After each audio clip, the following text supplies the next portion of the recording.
네, 쉬는 시간에 한두 가지 정도 질문이 나왔습니다. 간단하게 공유할게요. 우리가 수습 기간 중에 왜 이제 근로자를 해고하려고 그러면 그냥 너 수습 기간 중에 잘못했으니까 그만다 이렇게 하긴 어렵잖아요. 이제 기준을 정할 텐데 예를 들면 A, B, C, D, E 뭐 이렇게 그 평가 기준을 정해서 D, E를 받는 경우에는 우리가 해고한다라고 정해놨다면 이 D는 받지 않았는데, 즉 C 정도를 받았는데 평판이라는 건 다 안 좋은 거예요, 그죠? 그러니까 이 사람은 좀 해고하고 싶은데 기준점이 D라고 정해놨기 때문에 D라는 등급을 받지 않는 한 해고가 불가능하죠, 이 부분은, 그죠? 그렇다면 이제 전략상 어떻게 할 수밖에 없죠. 이 사람을 꼭 내보내야 되면 아예 처음에 평가를 줄 때, 그죠? 대부분 다 D, E를 주게 만들어서, 그건 어쩔 수 없죠. 인사팀에서 해야 될 일이기도 한데 평가 자체가 D로 나오게 하지 않는 한 C가 나왔다 또는 B가 나왔다 그런 평판이 아무리 나빠도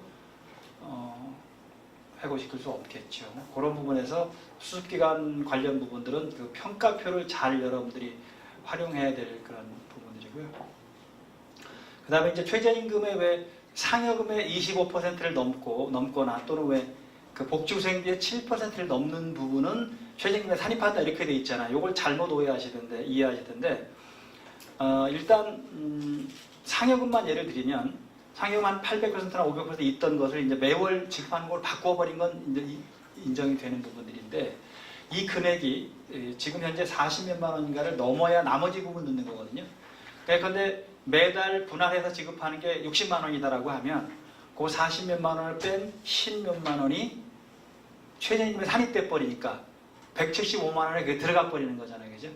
그러면 회사 입장에서는 기본급만 한 150만 원 정도 돼도 이걸 포함하면 175만 원 넘으니까 그럼 최저임금이 아닌 거죠. 그러니까 복지후생, 10대 같은 복지후생은 7%를 넘는 것, 그 다음에 정기상여금은 25%를 넘는 것만, 그 부분만 넣는 거지 그 이내 부분은 하나도 못 넣는다는 거죠. 그러니까 어떤 회사가 매월 40만 원을 분할해서 줘요. 그러면 한 푼도 안 들어가는 거죠. 한 푼도 안 들어가는 겁니다. 그 다음에 어떤 회사는 식대 10만 원만 줘요. 그러면 한 푼도 안 들어가는 거예요. 왜? 7%는 10만 원이 좀 넘는 부분이 돼야 되는 거니까, 그죠? 그래서 그 넘는 부분만 되는데 이걸 바꿀 필요가 있는 거는요. 내년에는 20%, 후년에는 15%, 그 후년에는 이렇게 돼서 2024년이 되면 전액이 산입되거든요. 그러니까 이제 회사 입장에서는 최저임금 부분이 좀 자유로우려면 이 정기상여금을 매월 지급하는 방식으로 바꾸거나 아예 그냥 기본급이나 왜 수당으로 그냥 해서 굳이 상여금이란 말이 이제 쓸 필요 별로 없을 것 같아요. 특히 정기상여금은 별로 이제 통상임에 들어가죠. 뭐 최저임금 부분 가지고 논란이 생기는 부분들이니까 아예 그냥 기본급화 시키든지 또는 왜 고정수당 이런 방식으로 바꿔버리는 것도 괜찮은 방식입니다. 굳이 옛날에는 상여금이 왜 어떤 역할을 했었냐면 특히 제조업체는, 특히 대기업은 연장 야간 휴일을 많이 하더라도 기본급이 적으니까, 즉 총액은 그분들이 왜 7천만 원, 8천만 원 된다 하더라도 기본급 한 2, 3천밖에 안 되거든요. 그러니까 이제 우리가 5천만 원이 넘어도 지금 최저임금 위반이다라고 나오는 얘기가 그런 내용들이잖아요. 그러니까 의도적으로 기업이 연장 야간 휴수당을 적게 주기 위해서 그렇게 만들었을 수도 있고, 또 하나는 옛날에 왜 총액임금제에서 임금 이상률을 못 올리게 막 했잖아요. 그러니까 그걸 그냥 상여금으로 한다든지 복지후생으로 한다든지 하는 편법들을 많이 썼던 거거든요. 근데 지금은 제가 볼 때는 굳이 임금 체계를 그렇게 복잡하게 가져갈 이유가 하나도 없습니다. 즉 그냥 기본급, 그 다음에 고정수당, 이게 이제 통상임금이잖아요. 플러스 예컨대 성과급 이런 정도. 그러니까 정기상여금은 다 그냥 기본급화 시키든지 아니면 수당으로 시켜버리면 크게 문제될 건 없잖아요. 그러니까 이걸 써먹을 수 있는 그런 장점들이 이제 다 사라져 버렸습니다. 통상임금에 들어가죠 등등등 하니까. 그래서 임금 체계를 좀 바꿀 때 굳이 여러 가지 수당 둘 이유도 별로 없을 것 같고요. 기본급 필요하다면 기본급은 두고, 그 다음에 고정수당, 이게 통상임금에 들어가는 거고, 그리고 나머지는 그냥 뭐 성과급 하나도 없을 수 있죠, 그죠? 그럼 통상 기본급 가지고, 통상 수당 가지고 이제 하는 부분들이니까. 그 다음에 연장 야간 휴일을 한다면 연장 야간 수당, 통상임금 가지고 연장 야간 수당 산정해 주면 되는 거고, 또 연차휴가 수당 뭐 그럼 별도로 주는 거니까 이렇게 주면 되는 거고요. 그래서 아무튼 임금 체계를 관리하실 때 복잡한 거는 서로 어떻게 계산하는지 몰라요. 막 갈등이 많이 생기는 거죠. 그러니까 계산하는데 편리하게 심플화, 좀 단순화시키는 건 되게 중요한 것 같아요. 임금 체계를 좀 단순화해서 계산하는 걸 누구나 다 계산할 수 있게 이렇게 하는 건 좋은 것 같습니다. 네. 그 수습 임용을 취소할 때 만약에 취소하고 싶을 때 저기 만약 회사에서 사전 지시를 이사내고 평가하는 사람들한테 사전 지시를 하면 그게 불법적인 요소가 되는 겁니까? 아니면 노 코멘트 하겠습니다. 네. 그건 알아서 하십시오. 편하게 하면 안 돼요. 그러니까 우리가 항상 일이라는 게 그렇잖아요, 그죠? 대놓고 얘는 뒤져라 이렇게 하면 대부분 알죠, 그죠? 그러니까 그건 내부적으로 잘 처리하셔서 할 문제지. 제가 어떻게 답을 드릴 수 있는 건 아닙니다. 근데 보통 은 취소라는 표현을 쓰지 않고 해고라는 표현을 씁니다. 해고입니다, 해고. 네. 취소가 아니죠, 그죠? 해고에 관련된 부분이고, 즉 수습 기간 중에는 해고 사유가 좀 더 넓어지는 거예요. 해고 사유가. 아직 정식으로 우리가 왜 이제 보통 수습기간 3개월을 둘 때 3개월 이내 기간 동안은 해고할 수 있는 그거를 유보하는 거잖아요. 그래서 네가 잘못하면 우리가 해고할 수 있다라는 거를 하는 거고, 이분도 수습 마쳤는데 도저히 평가 기준에 못 미친다면 해고당하는 거를 인식하고 있는 그런 부분들이니까. 그런데 그거를 지금 아까 얘기한 대로 얘는 무조건 뭐 뒤져라 막 이렇게 해놓으면 나중에 이제 합리적인 근거가 뭐냐라면 그분들이 아니 뭐 회사에서 뒤주라고 해서 줬습니다 이렇게 하면 환장하는 거 아니에요, 그죠? 그건 부당해고 문제가 당연히 나타날 수 있죠. 그래서 내부적으로 이렇게 처리를 하시기 바랍니다. 자, 요새 우체국 택배 집배원도 논란, 집에서 이제 왜 한 아파트 단지 같은 걸 맡아서 하는 택배 위탁 계약인데, 자, 결국 계약은 위탁 계약을 하고 있지만 지시 감독을 했다면 근로자라고 보는 겁니다. 이것도 아까 우리가 쭉 설명드린 부분에서 이해가 될 수 있는 그런 내용들이죠. 그 다음에 채권 추심원도 마찬가지입니다. 채권 추심원도 기본급이 없이 그냥 채권 추심한 금액만 가지고 수당을 주는 거거든요. 수신 금액의 몇 % 뭐 이렇게 하는 거가 되겠죠. 그럼에도 불구하고 임금을 목적으로 종속적인 관계에서 근로를 제공하는 근로자라고 봤습니다. 이 채권 추심원은 되게 재미있는 그런 판결들이 있는데요.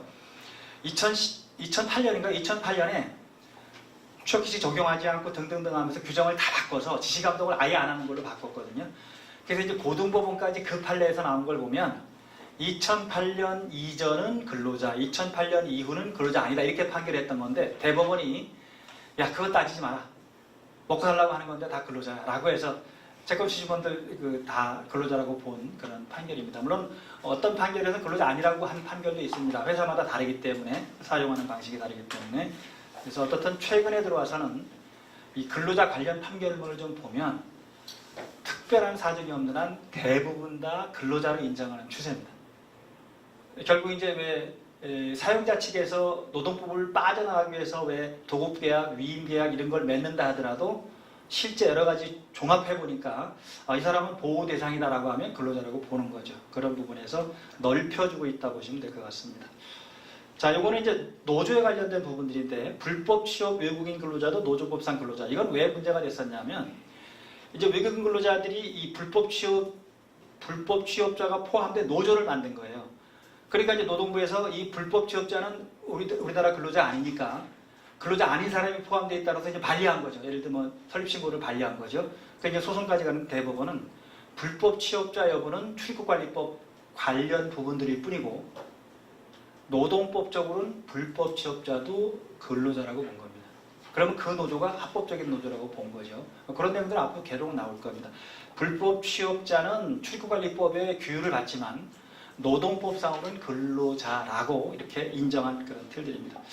어제도 제가 어디 목장 운영하시는 분들한테 노동법을 강의하다 보니까 되게 안타까운 사연을 이렇게 하나 저한테 상담을 해서 이제 이렇게 상담을 한 걸 잠깐 공유해드리면, 불법 취업 부부가 이제 왜 태국 사람인데 불법 취업을 하고 있는데, 이제 목장에서 왜 일꾼으로 이제 일을 부부가 같이 했죠. 그런데 이 친구들이 버는 돈에 둘이 합하면 약 한 500만 원 정도 되는 돈인데, 거의 대부분을 다 태국으로 붙이고, 자기네는 겨우 왜 이제 그냥 기초 생활하는 정도, 밥은 여기서 먹여주고 그러니까 왜 돈 들어갈 게 없잖아요. 500원 거의 다 붙였다고 하죠.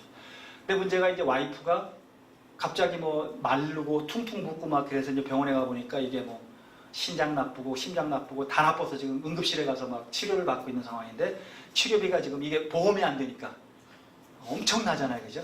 근데 다행히 어떻든 그 인천에 있는 병원에서 의료보험 수가로 해서 일단 치료를 해주고 등등 해서 그거는 자기가 조금 부담하고 남편은 돈이 하나도 없으니까 자, 그것도 문제인 것 같아. 돈 다 붙이고 나니까 이제 이 몸이. 그러니까 응급실에 있고 그 다음에 뭐 뇌경색도 왔고 이게 이제 애초에부터 제가 볼 때는 뭐 과로 스트레스에 의한 바로 이런 부분이겠죠, 그죠? 그러니까 신장이 나빠지기 시작해서 아마 심장까지 그 다음에 뭐 다 나빠진 그런 상태인데 이제 병원 치료비를 하고 그 다음에 이제 이 남편은 이 부인을 포기하려고 한다는 거예요. 왜냐하면 병원을 낼 형편이 못 되니까 그냥 안 하고 치료 안 하고 그냥 내버렸으면 좋겠다고 하는데 이 목장 사장 입장에서 그렇게 인간이 그렇게 할 수는 없으니까 이제 어느 한도까지는 대주는데 이게 죽어도 또 불법 취업자라 이게 왜 본국에 송환하거나 이런 게 되게 쉽지가 않다고 하네요.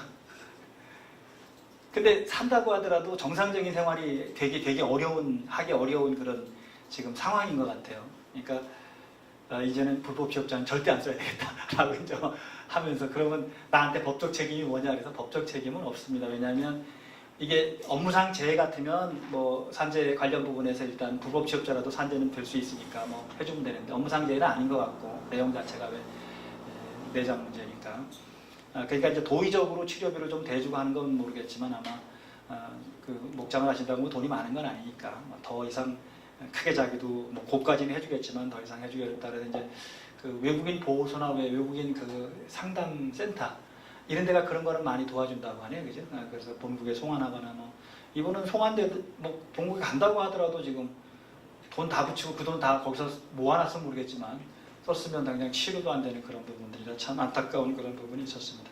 자, 불법 취업 얘기를 하다 보니까 불법 취업자가 의외로 많더라고요. 특히 공장에도 있지만 농장 같은 데는 아예 다 불법 취업자인데 거의 단속을 안 한답니다. 그냥 워낙 사람이 없으니까. 그러니까 되게 많더라고요. 제가 상담을 해준 그런데도 뭐 꽤 여러 군데서 불법 취업자를 쓰고 있는 그런 분들입니다. 근데 그것도 바뀐다고 하대요. 뭐 그전에는 뭐 우즈베키스탄 이런 사람이었다가 베트남 사람 조금 쓰다가 베트남 사람들은 체력이 안 돼서 도저히 일을 못 한대요. 키가 작아서. 그래서 이제 태국 뭐 이런 데로 막 옮겨가고 있다고 하는데 참 걱정입니다. 자, 이제 사용자 개념은 대비해서만 보시면 돼요. 즉 근로자는 권리를 주장하는 사람, 사용자는 이 법에 있는 의무를 이행해야 되는 사람. 그래서 넓습니다.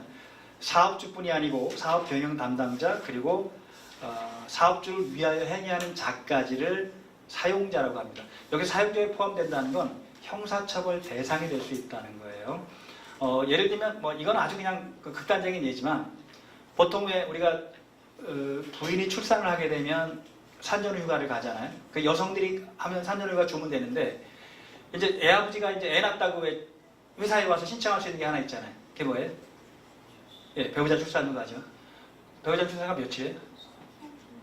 5일이죠. 5일 중에서 3일이 유급이죠. 이렇게. 자, 그러면 이제 5일을 신청을 했습니다. 뭐, 부장님, 뭐, 저, 애 낳았습니다. 뭐, 기분 좋습니다라고, 축하해. 이렇게 하고 끝날 줄 알았더니, 저 휴가 가겠습니다라고 휴가 신청서를 내는 거예요. 그러니까 이제 부장이 생각하니까 괘씸하거든. 자기는 한 번도 안 써봤는데, 이런 게 있냐라고 하고, 예를 들면, 실제로 그렇진 않겠지만, 라고 또 바쁜데, 저녁에 가면 되지. 뭘 휴가를 써? 이렇게 하고, 이제 만약에, 가지마! 이렇게 하고 했다고 칩시다. 그 하나 예인데, 그러면, 이 근로자가 알겠습니다. 저녁에 갈게 라고 하면 넘어가면 좋은데 또 요즘 젊은 친구들이 그렇진 않죠. 그죠? 악착같이 내 권리를 주장하니까 아니 뭔 소리를 그렇게 하세요? 사장님 저 노동부에 한번 가보실까요? 뭐 이렇게 하고 그냥 말로만 한 게 아니고 실제로 이제 노동부에 요즘 진정되는 거 너무 쉽잖아요. 그냥 인터넷에서 그냥 회사 주소 치고 회사 이름 쓰고 사인 넣으면 진정서 되거든요. 어디 갈 필요도 없고 누구하고 전화 통화하고 귀찮게 할 필요도 없어요. 인터넷으로 그냥 하면 되거든요. 근데 감독관이 당연히 조사를 해야 되니까 조사를 해서 이제 사장을 부르던 부서장을 부르겠죠. 근데 이제 사장은 나는 모르는 일이다라고 만약에 답변을 하고 부서장이 제가 그랬습니다라고 만약 했다면 부서장이 형사처벌을 받는 거예요. 행위자로서. 그러니까 이 사용자를 여기다 우리가 명시할 이유는 이익대표자까지 노동법을 지켜야 되는데 네가 안 지켰다. 그러니까 이제 부서장들한테는 노동법 교육을 잘 시켜야 돼요. 그런 절차들, 휴가 같은 거 총괄하면 어떻게 할 건지, 그 다음에 전결권을 누가 갖고 있는 건지라는 것도 봐야 되는 거죠. 그러니까 대부분 다 부서장이 전결권을 갖고 있잖아요. 휴가 같은 경우는. 그러니까 그러면 부서장이 정확히 알고 있어야지 잘못하면 형사처벌 당하기도 하고, 그 다음에 회사는 같은 금액의 벌금을 적용하잖아요. 양벌 규정으로. 그 다음에 만약에 사장이 시켰다 그러면 사장도 형사처벌을 하는 거예요. 그래서 행위자 처벌 유지이다 보니까 이제 사용자 여부가 중요하고, 이거는 형식적인 직책이나 직위에 따를 것이 아니라 실체적으로 판단한다. 직급이나 이거 갖고 따지진 않아요. 실제 그런 전격권을 갖고 있다든지, 그죠? 승객권을 갖고 있다라면 사용자의 이익 대표자가 될 수 있고, 그 다음에 사용자 개념은 상대적이라는 부분들은 지금 부서장은 근로기준법상의 근로자에 해당되죠. 임원이 아니기 때문에. 그런데 다른 부하 직원들에 대해서는 다시 사용자가 되는 거죠. 상대적인 거죠. 그러니까 이중적인 지위가 되는 겁니다. 그 다음에 이제 다양한 형태로 고용 형태가 다양화되니까 이제 확대해 주는 겁니다. 그죠? 원청의 사용자성을 인정하던, 예컨대 왜 제조업체에서 마트 같은데, 하나로마트 같은데 뭘 보낼 수 있죠? 파견 보낼 수 있잖아요. 그죠? 그러면 이 근로자는 파견 근로자가 아니고 제조업체의 근로자일 뿐이에요. 근무 장소만 마트에 가서 근무하는 거죠. 그런데 이제 마트에 있다 보니까 마트의 관리자들이 막 이 사람을 지시 감독하는 거예요. 그러면 이 마트도 사용자가 될 수 있는 거예요. 일정한 부분에서. 계속 확대시켜줍니다. 근로자 보호를 위해서. 그런 흐름들로 가고 있다. 그 다음에 적용 범위는 5명 이상은 100% 적용, 5명이 안 되면 일부 적용인데, 이때 5명인지 여부를 따지는 건 보통 한 달 기준합니다. 매월 1일부터 말일까지 하든지 사업 시작일로부터 30일 기준하든지 이렇게 한 달 기준한다 이렇게 보시면 될 것 같고요. 가동 일수를 따져서 실제 연인원을 가지고 가동 일수를 나누면 하루 평균 몇 명이 나오겠죠. 자, 그 다음에 4인 이하 사업장은 일부만 적용하는데 주휴수당, 퇴직금, 최저임금, 재해보상, 해고, 예고 등은 1인 이상 모든 사업장 적용입니다. 근데 이제 그 1인 이상 4인까지 적용되지 않는 거, 즉 5인 이상만 적용되는 게 해고, 부당해고제 신청, 휴업수당, 법정근로시간, 할증임금, 연차휴가, 생리휴가 등등은 제외됩니다. 그러니까 인원이 4명밖에 안 된다라고 하면 연차휴가 같은 게 적용되지 않겠죠. 근데 이제 가장 중요한 주휴, 퇴직금, 최저임금, 재해보상, 해고, 예고 등은 적용됩니다. 장소적인 적용 범위는 속지주의 원칙 때문에 한국에 있는 걸 중심으로 합니다. 한국에 있는 외국 사업도 그대로 적용되는 거죠. 그러니까 외국에 있는 한국 사업은 적용되지 않는 걸 원칙으로 합니다. 다만 예외적으로 출장소라든지 이렇게 일체적인 관계에 있다든지, 무슨 예컨대 외환은행에 뭐 베트남 지점, 뭐 하노이 지점 이런 정도로 하면 일부 적용될 수는 있겠죠. 원칙은 속지주의 원칙이다 이렇게. 그 다음에 이제 아까 우리가 OX 퀴즈에서 봤지만 퇴직금을 미리 지급했잖아요, 그죠? 예를 들면 이게 실질적으로 많이 벌어졌던 건데 논란이 2010년 이후에 이제 논란이 좀 없어졌습니다. 판례하고 법이 바뀌는 바람에. 그런데 예를 들면 이렇게 할 수 있겠죠. 연봉 3천만 원. 예컨대 단서에 뭐라고 뒀냐면 여기에 퇴직금 포함 이렇게 계약을 했다고 칩시다. 이거는 효력이 있어요, 없어요? 효력이 없죠. 무조건 무효입니다, 이게. 자, 여기 안 된다고 하니까 노무사나 변호사들이 어떻게 만들어줬냐면, 전문가들이니까, 자, 똑같은 거지만 나누자. 그래서 나눈 게 연봉을 줄이는 거죠. 퇴직금을 늘리는 거죠, 그죠? 연봉 2,700만 플러스 퇴직금 300만, 이렇게 해서 도합 3천만 원인데 요거를 나누기 12로 해서, 그리고 250만 원씩을 주거나, 그죠? 또는 이렇게도 하기 싫으면 어떻게 하죠? 13으로 나눠가지고, 그죠? 13에서 200만 원씩 주고 나머지를 예컨대 주거나 이런 방식으로. 그러니까 요거는 지금 요게 문제가 있었던 거예요. 이거는 완전히 무효니까 나중에 300만 원 추가로 더 줘야 돼요. 이때 요 300만 원이 이제 문제인 거예요. 300만 원이. 그래서 2010년 이전 판례는 요 300만 원을 뭘로 해석을 했냐면 임금으로 해석했어요. 요를 임금으로 해석해 버렸죠. 그러면 임금이 연봉, 그 다음에 퇴직금 포함해서 임금이 얼마인 거죠?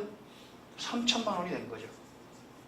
자, 그러니까 이런 경우에 이렇게 해석을 하면 나중에 추가적으로 300만 원을 퇴직금으로 줘야죠. 추가적으로 이거 주라고 대부분 다 있습니다. 2010년까지. 노동부도 그랬고 법원도 그랬고. 그런데 2010년 판례가 얘를 아주 되게 재미있는 결론을 내렸어요. 얘는 퇴직금으로 쓰여 있으니까 임금이 아니다. 자, 그러면 퇴직금으로 쓰여 있으니까 퇴직금이어야 되는데 퇴직금도 아니다. 왜? 우리가 아까 본 대로 퇴직금 언제 주는 거죠?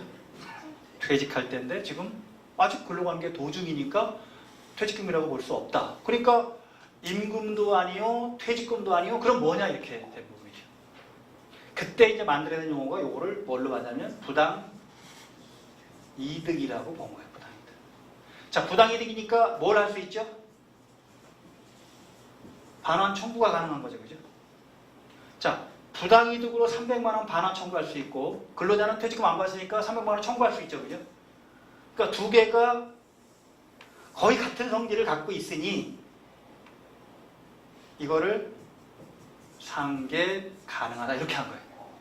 자, 그러면 결론적으로 보면 물론 나중에 2분의 1만 상계하고 나머지는 또 청구해야 되고 등등 절차는 있겠지만 결국은 이렇게 만들어 놓으면 회사는 나중에 퇴직금 추가로 더 주지 않아도 문제가 안 생기죠. 돈적인 부분에서. 그러니까 이렇게 이제 판결해버리니까 결국 퇴직금을 없애버린 결과가 돼버린 거예요. 그래서 할 수 없이 2012년에 법을 바꿔버렸어요. 중간정산을 금지시켰어요. 그러니까 이제 안 되는 거예요. 그러니까 중간정산을 할 수 있는 게 왜 5개가 있죠. 집 살 때 뭐 이런 등등 그렇게 이제 만드는 게 요 판례입니다. 이게 부당이득이 2분의 1까지 가능하고 뭐 등등 상계는 2분의 1만 가능하고 나머지 부분은 뭐 반환 청구 소송에 대한 결론은 같아요. 나중에 어차피 부당이득 반환 청구하면 같은 금액이 되는 그런 틀들이니까. 그래서 일단 사용자가 근로자에게 퇴직금 명목의 금원을 실질적으로 지급하였음에도 그러니까 300만 원을 실제 지급한 거예요. 이렇게 포함시켰지만 정작 퇴직금 지급으로 해서 효력이 인정되지 않을 뿐만 아니라 그러니까 퇴직금이 아니라고 본 거니까 효력이 인정되지 않은 거죠. 소정의 진금 지급으로서 효력도 인정되지 않는다면 근로자는 수령한 퇴직금 명목의 금원을 부당이득으로 사용자에게 반환해야 된다. 그 다음에 여기 이제 중간에 밀접 불가분의 관계 이게 있으니까 상계가 가능하다는 거예요. 자, 근로자는 퇴직금 청구권이 있고 사용자는 부당이득 반환 청구권이 있으니까 두 개가 밀접 불가분의 관계가 있다. 근데 상계할 수 있다. 근데 상계는 2분의 1만 가능하다. 그 다음에 상계 2분의 1하고 나머지는 반환 청구하면 되잖아요. 결론은 중과하고 똑같은 효과가 발생하니까 법을 바꿨습니다. 그냥. 중간정산을 금지하는 걸로 법을 바꿨죠. 이 판결은 조금 이런 판결이에요. 시대적인 흐름의 판결이에요. 왜냐하면 IMF 이후에 많은 기업들이 연봉제를 도입하면서 퇴직금을 다 포함시켜서 줬거든요. 근데 줬음에도 불구하고 근로자들은 나중에 추가로 청구하면 퇴직금을 받을 수 있으니 계약 맺을 때는 이게 그렇게 하지 막 해놓고 그만둘 때 되면 또 청구하는 게 이게 힘이치를 깨는 거거든요. 그러니까 사회적인 신뢰관계가 없는 거죠. 그러니까 사장들이 이제 근로자를 못 믿기 시작한 거예요. 이 자식은 나중에 청구 안 하려나? 막 이렇게. 그러니까 이제 이 판결은 그렇게 오래 되다 보니까 이제 그냥 그걸 인정해버린 거예요. 그러니까 그렇게 인정해버리니까 문제가 또 우리가 지금 퇴직금은 노후생활비인데 퇴직금이 제로가 돼버리는 형태가 되는 거잖아요. 그러니까 이제 법을 바꿔 살 수 없이. 그 다음에 이제 또 퇴직연금제도가 도입되는데 앞으로 이제 퇴직연금만 하도록 강제로 입법하고 있는 거잖아요. 그러니까 노후생활비 때문에 그렇게 이해를 하시면 될 것 같습니다. 사업주가 비치할 거는 참고로 보시는데 근로계약서, 임금대장, 최저임금 관련 부분의 내용들, 그 다음에 근로자 명부, 취업규칙, 사회보험 가입 관련 부분들, 또 모성보호 관련 부분들, 성희롱 예방 교육이나 직장내 개불 방지 교육, 그런 교육 자료, 노사비 회로. 이건 여러분들이 다 갖춰져야 되니까 꼭 정리를 잘 해놓으시기 바랍니다. 여기 하나 빠진 게 있는데, 있네. 연차휴가 관련 부분들, 휴가 사용 대상 같은 거 꼭 정리를 잘 해놓으시기 바랍니다. 그 감독관이 제일 쉽게 잡아낼 수 있는 게 연차휴가예요. 계산도 복잡하고 그 다음에 잘 모르고 다른 거는 명쾌하다 하더라도 연차휴가는 왜 그렇죠? 적어도 3년 정도 계획을 세워서 하는 부분들이에요. 연차휴가는 발생연도와 사용연도와 보상연도가 달라요.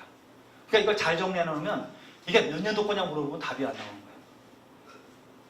그러니까 지금 우리가 2019년이니까 2019년에 쓰는 건 언제 거 발생한 거죠? 2018년에 발생한 걸 2019년도에 쓰고 남은 걸 2020년도에 보상하잖아요. 그죠? 그러니까 이게 정리가 잘 안 돼 있으면 법위반 문제가 생길 수 있고 특히 최근에 법 개정된 거 부분에서 몇 가지가 또 조심해야 될 게 있잖아요. 예컨대 1년 미만자도 매월 만근하면 하나씩 발생하는 거. 그 다음에 8알이 안 넘는다 하더라도 만근한 개월수만큼 또 발생하는 거. 이렇게 옛날에는 8알이 안 넘으면 무조건 하나도 안 줬었는데 이제 그런 것들이 다 굉장히 복잡한 거예요. 연차 이거만 가지고도 착한 건 나오죠. 연차고만 가지고도 6시간 강의를 하죠. 오늘 우리가 그걸 다 보지 못하지만 아무튼 큰 틀에서 기본적인 것만 이해를 잘 하시기 바랍니다. 그 다음에 30인 이상 사업장이 노사비에 하게 되어 있으니까 30인 이상 사업장 노사비를 꼭 해야 되고요. 자, 인사이동은 간단하게 보도록 하겠습니다. 인사이동은 주로 여러분 인사규정을 가지고 많이 하는 틀이라서 법에서 인사이동에 관련된 부분에 제한을 하는 건 거의 없습니다. 유일하게 법에서 하는 건 뭐가 있냐면 근로기구 23조죠. 사용자는 정당한 이유가 없는 한 해고, 휴직, 정직, 전직, 감봉 그 밖에 징벌을 하지 못한다라고만 규정이 되어 있어요. 그러니까 결국 인사이동 이런 부분들도 그 규정을 적용할 수밖에 없으니까 다른 내용들은 없죠. 자체적으로 인사규정이나 이런 걸 가지고 하게 되는 그런 부분들인데 이제 사내 이동과 사회 이동으로 구분해 보면 사회 이동은 다 동의를 받아야 돼요. 사회 이동은. 왜냐하면 사용자가 바뀌는 거잖아요. 당사자가 바뀌는 거니까 동의를 얻어야 되고요. 사내 이동은 일반적인 배치나 전보 등등은 동의 없어도 업무상 필요성이 있다면, 그죠? 그거는 가능한데 대신 전근이나 전직은 동의를 얻어야 되겠죠.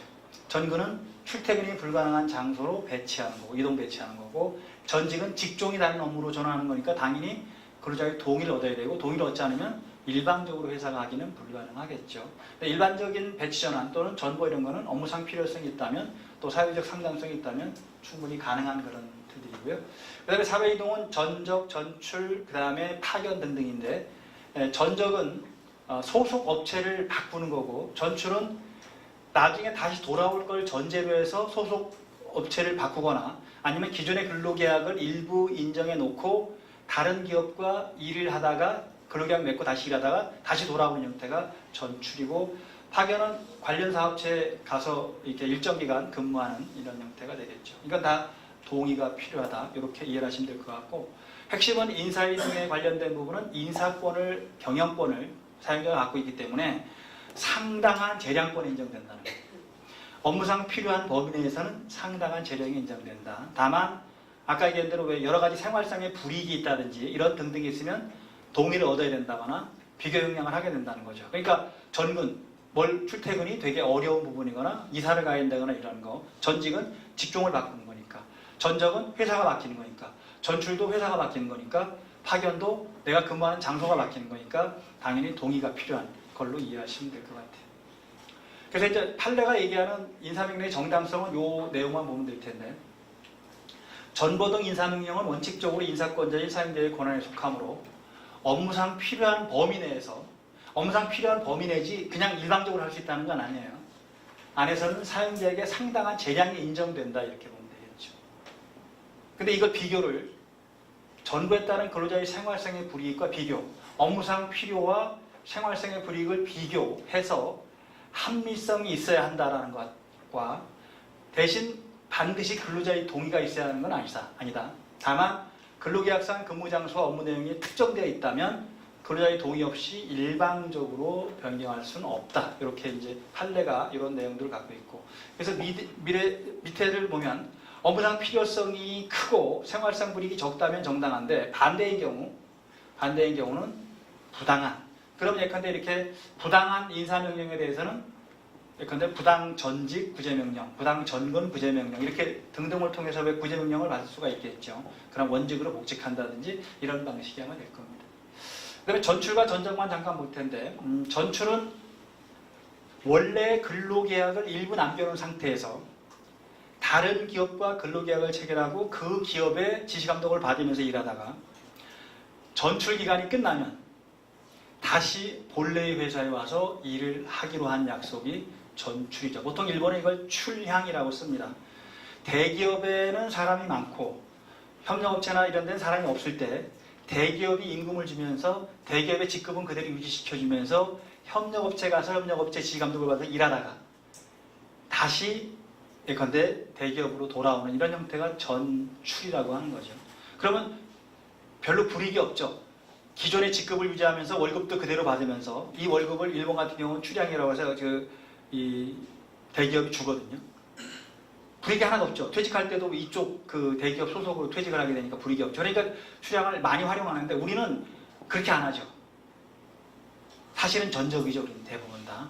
즉 대기업에 있다가 치더라도 근로계약을 끝내고 다른 기업에 갔다가 다시 못 돌아오죠. 그냥 가는 걸로 끝나버리고 그 다음에 우리는 대기업의 임금이나 직급을 보장받는 게 아니고 그냥 그 기업의 직급을 가지고 하다 보니까 불이익이 많으니까 잘 안 가려고 하는 부분들이 있습니다. 그 틀에서 나중에 다시 돌아오면 이제 전출은 기존의 회사의 직원이 된다는 거죠.